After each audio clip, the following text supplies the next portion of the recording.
You guys. It was Glasgow all over again. Yeah, it was a bit, wasn't it? Yeah, a bit of deja vu, but special to do it on the outdoor track. Yeah, I never thought I was going to be a world champion once. Yeah, to be one twice is totally surreal. Walk us through the last 150 meters of that race. Yeah, by 150, I'd found a bit of clear air. The back straight got a bit hectic. I was dodging and weaving a bit, but 150 to go.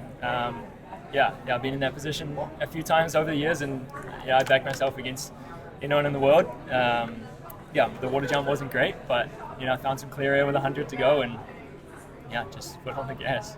When that first K was like over 3 minutes, it was like this is George's race, right? Like, did you feel that in the race as well? Yeah, in the back of my mind, I thought every lap that went by that someone didn't go.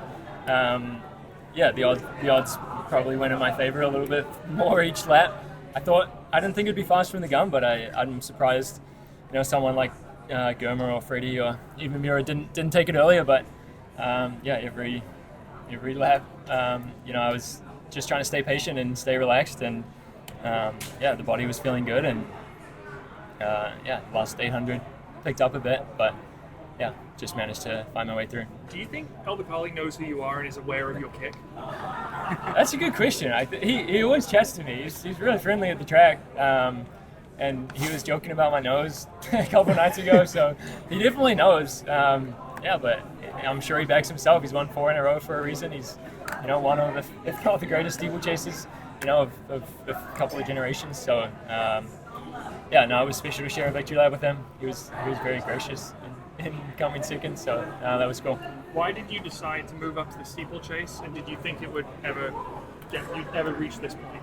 I should go back to that interview with Chris from Mount Sac, April of 2023, probably after my first steeple, and yeah, pretty sure I said I was in it for the medals. I wasn't just changing events to just participate.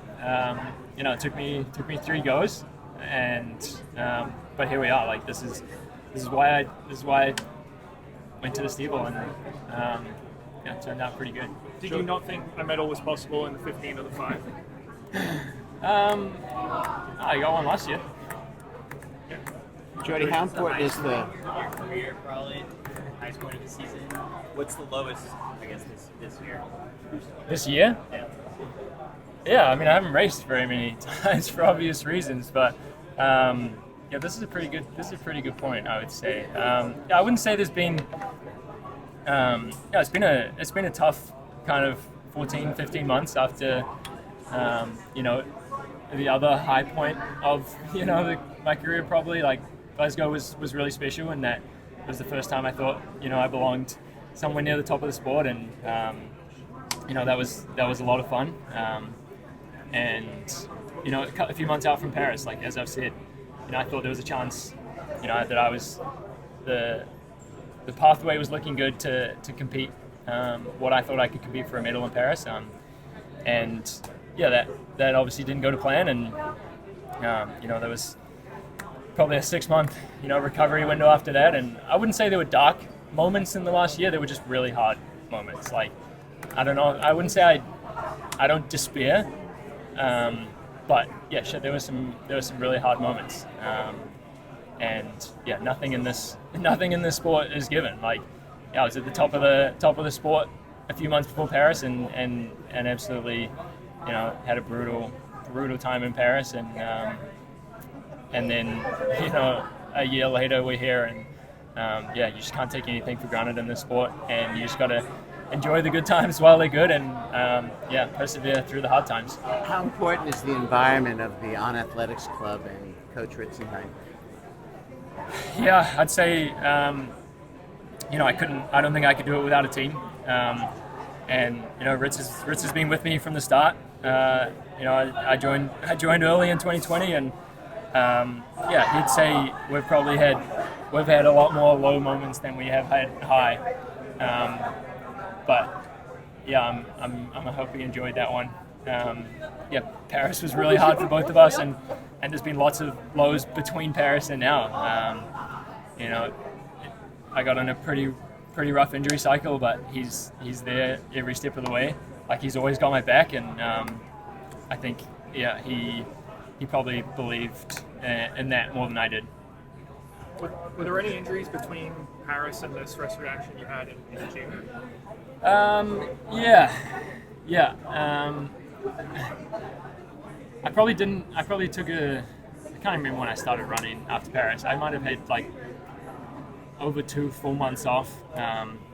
Like, I couldn't get dressed without sitting down in Paris, and that persisted for probably 6 or 8 weeks. And I tried a few times in the fall to get back running, and just was still having that like ischial tuberosity pain on my sit bone where that stress reaction was.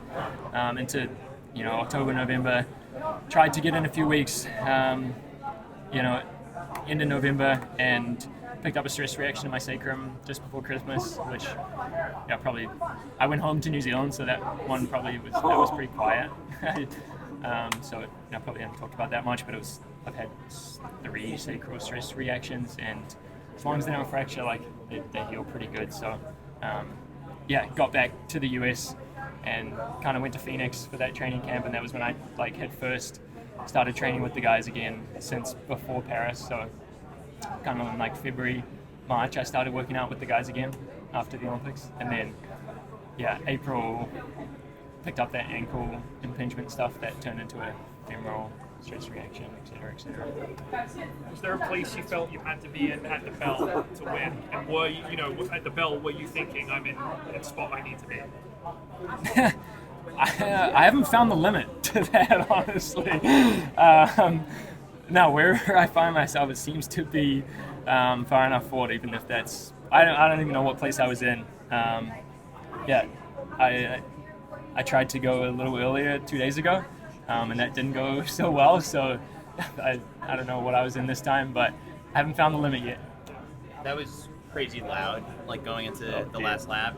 I mean, we know what that sounds like. What does it feel like, I guess, when you're on the... I honestly think I could feel the noise. That is the loudest stadium I've ever heard in my life. It was like a Mexican wave of noise. It was unbelievable. I mean, maybe they were mostly for Mura, but it was pretty sweet to share the track with him. I think he made that race kind of what it was in terms of the hype and the crowd getting behind it. And would love to share the podium with him, but hopefully they still enjoyed that one.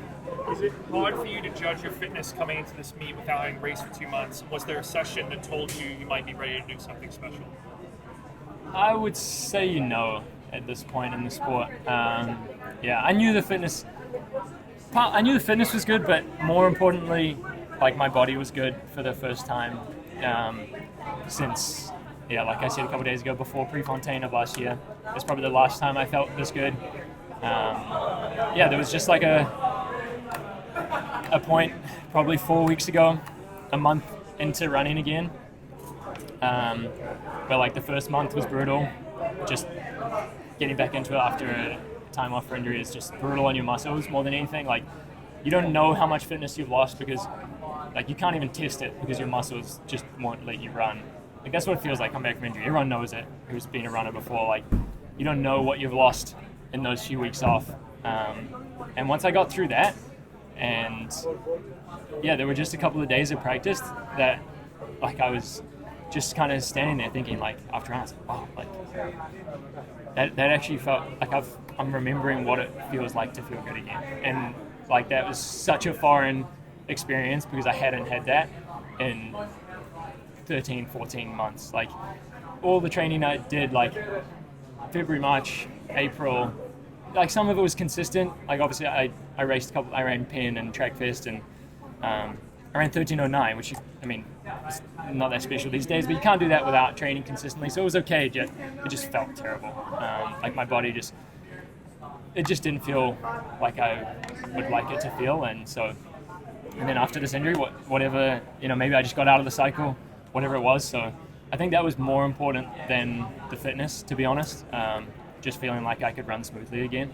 I think that's worth more than fitness, but I had a really good month with Kai and Robert mostly. Obviously with those guys out here, and Clicker still going for the marathon, and honestly just such a fun last 4 weeks of training. We got to do fun workouts with a bunch of rest, and I just got to enjoy the like the last 4 weeks should be fun. Like you shouldn't feel burnt out. Like I had that luxury of being on the come up to a peak as opposed to trying to hang on till September. So I was working out with Kai and feeling good, and Robert, and just backing myself. What did El Bakkali say to you after the race? Can't remember. He was very gracious in defeat. It was a lot of fun to share the victory lap with him. I don't know. He said, "Good job, nice." I don't know. I can't remember, but it was great. We jumped in the water pit together. He was super friendly. I mean, your kick is so good. Is there any concern about going by him too soon, or your kick's so good you don't worry about it? No, I don't think people don't normally come back on me. Yeah. I leave it so late that it's too late for someone to come back. And you knew you had it? Because he kind of responded. Did he? I honestly haven't seen it. I knew I had it with like a half a meter to go. Yeah. No room for error. Great job. Thanks. When you fell down on the ground on the court, could you imagine this ending? I honestly think that was a blessing in disguise. Like, I felt so good after that fall, and it felt so easy going by everyone again that I almost felt like they gave me more confidence in my fitness. Like, that probably made me feel like the shape was better than it would have done had I not fallen. So maybe a bit of a blessing in disguise. What's coming on the Coffee Club podcast now? Yeah, hopefully, well, I don't know, episode 200 at some point. This has to be the one, right? Yeah, we'll see. Now it'll be good to catch up with the boys again. All right. Congratulations. Thanks, guys. Cheers. Thanks.